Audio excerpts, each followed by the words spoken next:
Hello everyone and welcome back to the Common Sense Crypto channel. As with you always, this is Rich doing another video today on XRP. So I hope you're all having a wonderful Friday wherever you are in this great world.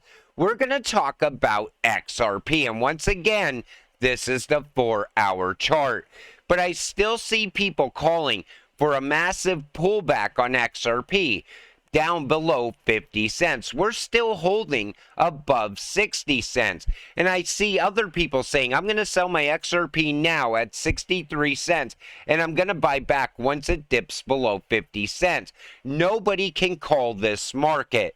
What happens if some positive news comes out and it starts sending XRP skyrocketing? Now you sold at 63 cents and you're buying back at 80 cents or $1. You will lose money.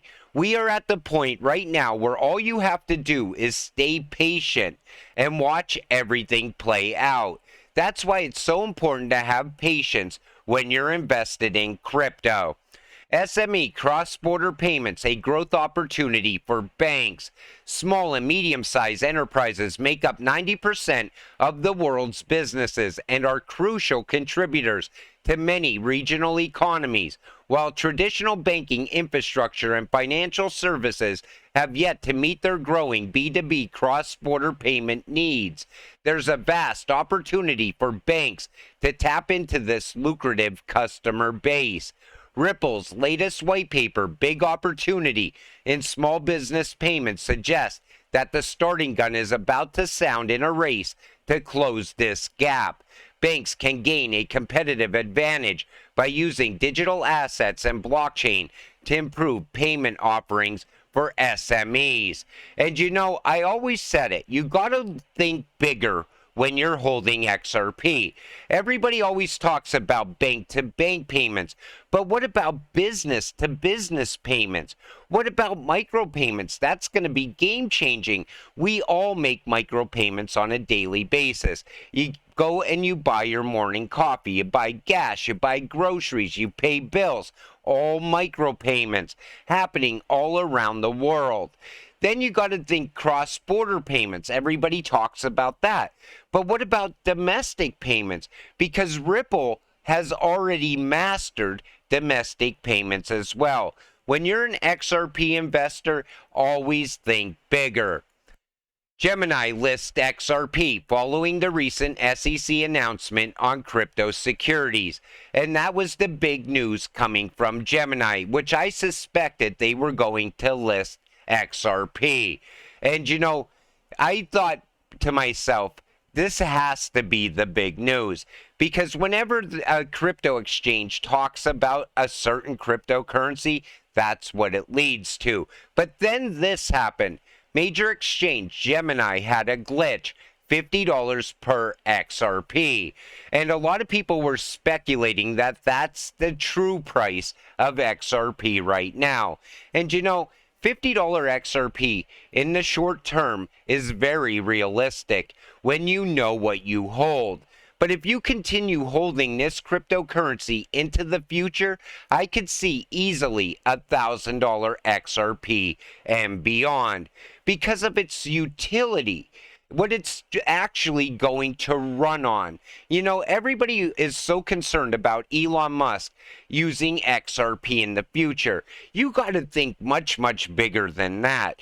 Think about all the countries in the world utilizing XRP as that trust layer.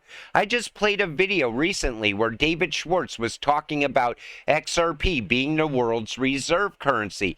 And if you've been holding XRP for any amount of time, you've heard that already. And back when I first heard XRP being the world's reserve currency, it was still all conspiracy theory.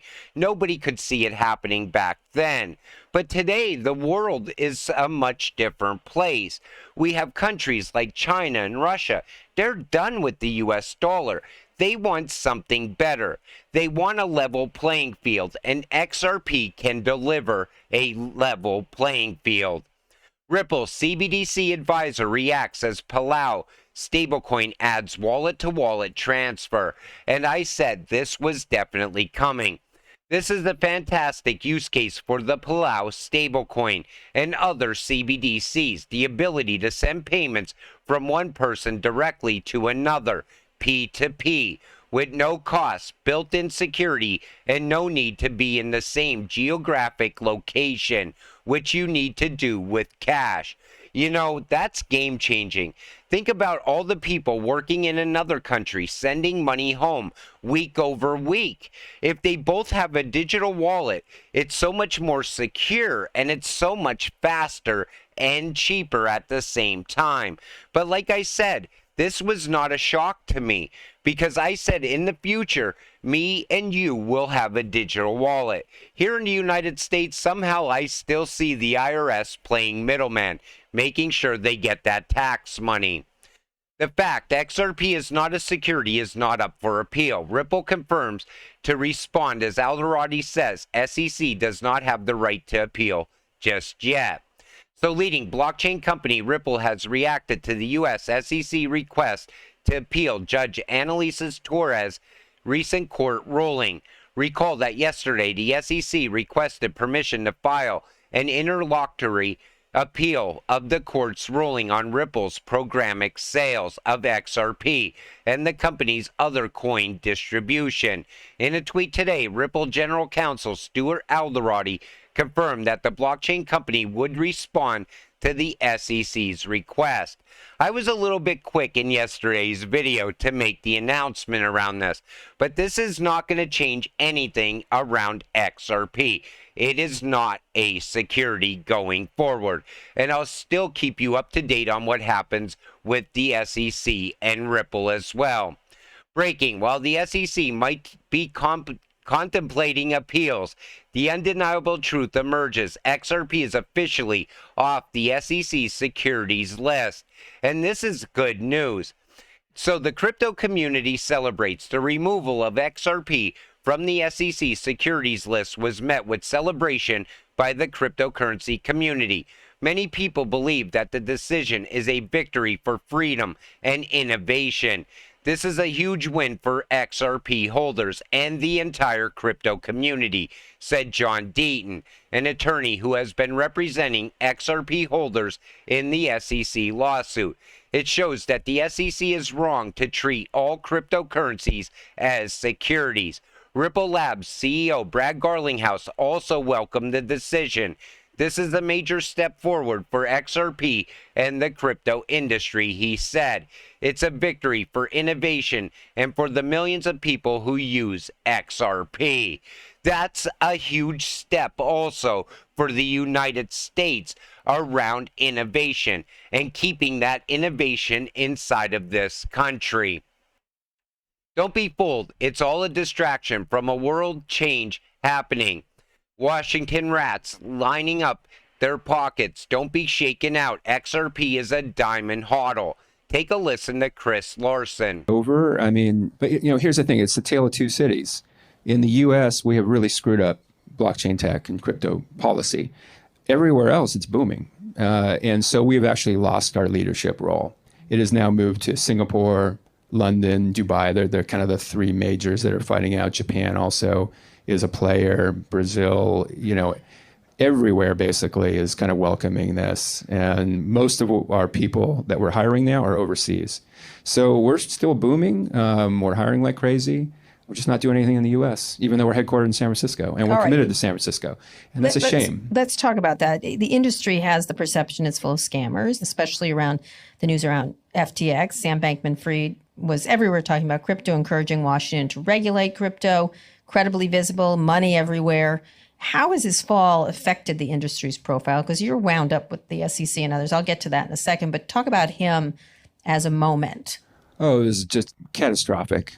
Mostly because he was incredibly political. Mm-hmm. He saw everybody. So what happened was the supporters, particularly in the Dems, because he seemed to really be going after the Dems, anybody who saw him. His other founder did the Republicans. But right, yeah. And the word was there was a bunch of Dem staff members that were kind of really looking forward to joining the company. So when it blew up, all of the supporters were like, okay, You know, I can't. Chuck Schumer even said, like, we can't talk about crypto for 6 months until it cools down.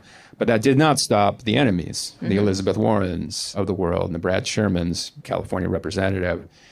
Senator Warren, literally, her campaign slogan is, "I'm building an anti-crypto army." Okay, why? I mean, it's not like I'm protecting consumers, and she's done great on that. I mean, I used to love what she was doing. It just doesn't make any sense, right? You know, the progressives in Washington, there's like two flavors. There's the Elizabeth Warren, Senator Warren, who's super anti-tech, she always has been.